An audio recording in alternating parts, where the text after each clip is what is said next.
விட்டது.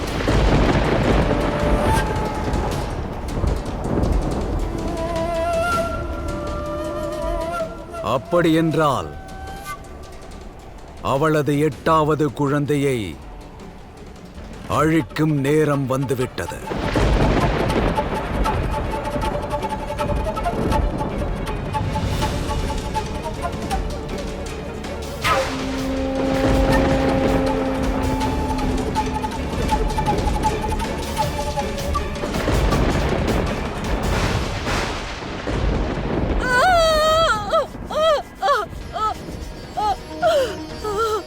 ஏதேனும் செய்யுங்கள் சுவாமி.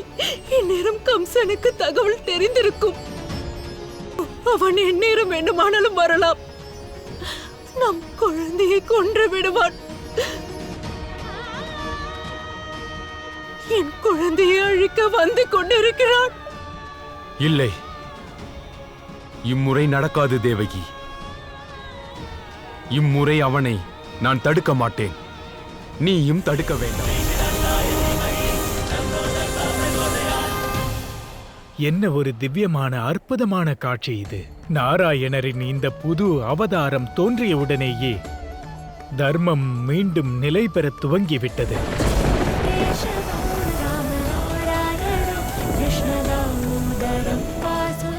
தர்மத்தின் வழி புலப்பட்டு விட்டது. இதனால் பிரபஞ்சத்திற்கே நம்பிக்கை ஏற்பட்டுள்ளது. எப்பொழுதெல்லாம் ஒருவர் தர்ம யுத்தத்திற்கு தயாராகிவிட்டாரோ அவருக்கு நிச்சயம் உறுதுணையாக ஏதேனும் ஒரு வடிவத்தில் இயற்கையும் உதவி செய்யும் என்பது உறுதி.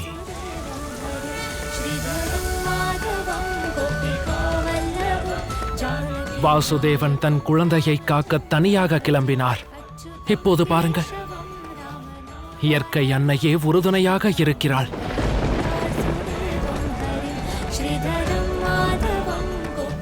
ஒருபுறம் இயற்கை கம்சனை தடுத்து விட்டது.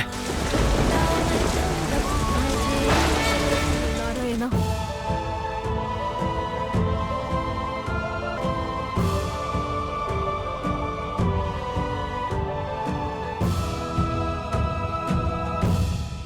எதற்காக குழந்தையை திரும்ப கொண்டு வந்தீர்கள்? தேவகி, நான் கொண்டு வந்திருப்பது நமது குழந்தை அல்ல, நந்தனின் மகள் இவள். நந்தனின் மகனா?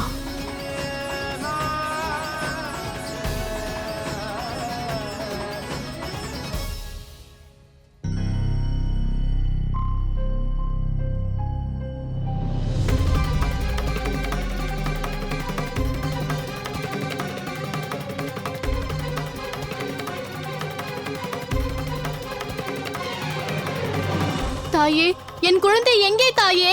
என் குழந்தை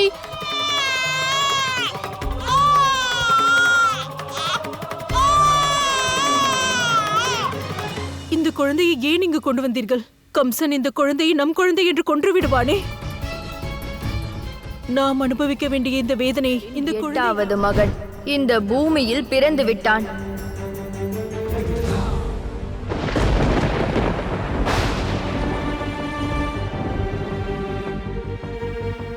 பொய், பாவம் மற்றும் அதர்மத்தை அடியோடு அழித்து அதர்மம் செய்கிறவர்களை ஆட்டுவிக்கப் போகிறவன் கிருஷ்ணன்.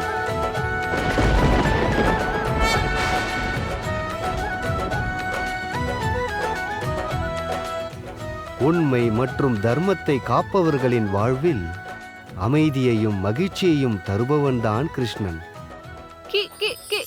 கிருஷ்ணா, என்னுடைய அன்பு தம்பி கிருஷ்ணன். ஆம்,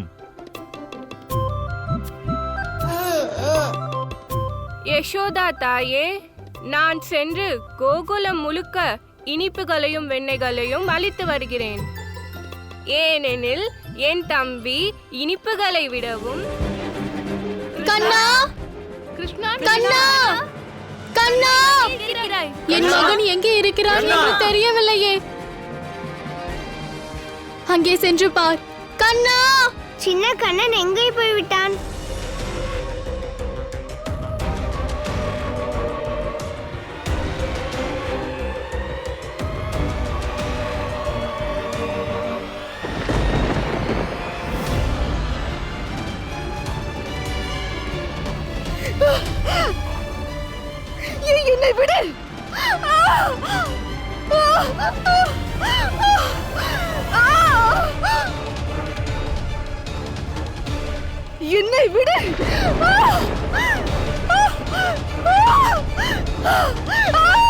கண்ணா கிருஷ்ணா கண்ணா கிருஷ்ணா கண்ணா என் மகன் எங்கு சென்று விட்டான்? கண்ணா விடு.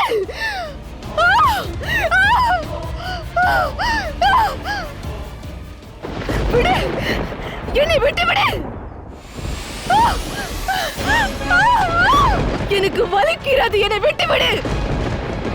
யாராவது என்னை காப்பாற்றுங்கள். இவன் என் உயிரை பருகுகிறான். கிருஷ்ணா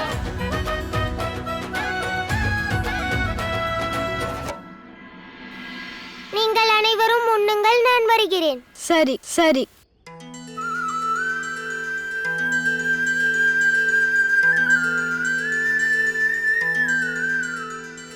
நீ எங்கு செல்கிறாய் என்று எங்களுக்கு தெரியும்.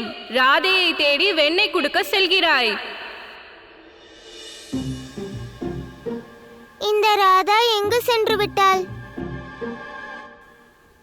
ராதா, ராதா. கண்ணா, குறும்புக்கார கண்ணா, எங்கிருக்கிறாய்?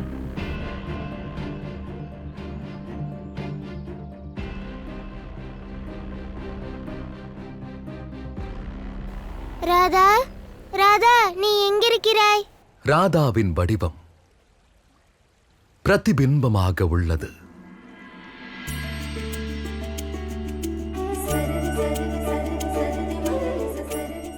அன்பு, பக்தி மற்றும் அர்ப்பணிப்பு உணர்வு உள்ளது. பிரபஞ்சத்தின் அன்பு அர்ப்பணிப்பு என்றால் சரி தாயே. சரி அத்தை.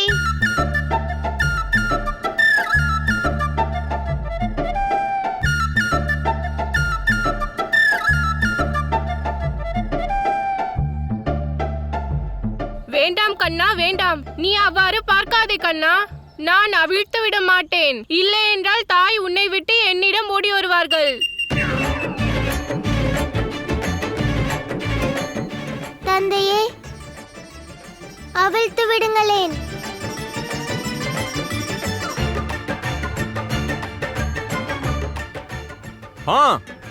யசோதா, நீ என்னை அழைத்தாயா? இதோ வருகிறேன்.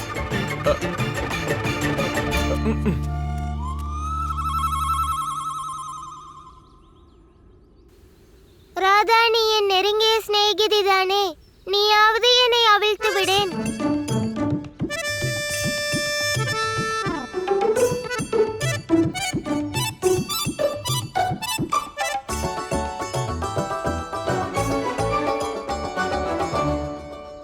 முடியாது, நான் அவிழ்க்க மாட்டேன். அவிழ்த்து விடேன். இதோ இந்த சக்தாசுரன் வந்து கொண்டிருக்கிறான். ஓஹோ, என்ன தாயே, எதற்காக இந்த கண்ணீர் அலைகளாக பாய்கிறது? நான் உங்கள் முன்னால் தான் நிற்கிறேன்.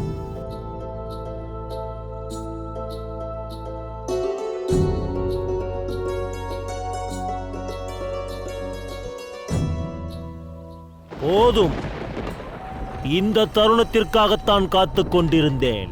வா கிருஷ்ணா, நீ செல்ல வேண்டிய அந்த சுப தருணம் வந்துவிட்டது. கிருஷ்ணா, உனக்கு வெண்ணெய் வேண்டும் என்று கூறினாயே, நான் உனக்காக இப்பொழுது வெண்ணெயை கொண்டு வருகிறேன். அதோடு கொண்டு வந்து நான் என் கையாலேயே உனக்கு ஊட்டுகிறேன். என்ன தாயே, கொடுக்க போகும் வெண்ணெய் கூடவே அந்த குண்டு ரொட்டியும் கொடுத்தால் சிறப்பாக இருக்கும். சரி கிருஷ்ணா, உனக்காக அந்த குண்டு ரொட்டியும் கூடவே வெண்ணெயையும் கொண்டு வருகிறேன். சரியா? என் தாய் தான் உலகத்தில் சிறந்தவர்கள்.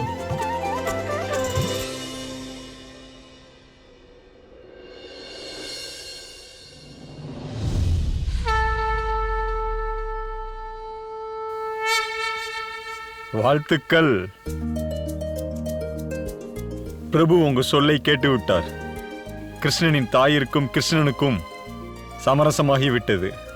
இப்பொழுது உங்கள் செல்ல கிருஷ்ணனுக்கு வெண்ணெய் கிடைக்கும், தண்டனை கிடைக்காது. நீங்கள் எல்லாரும் கவலை கொள்ளாமல் இல்லத்திற்கு செல்லுங்கள்.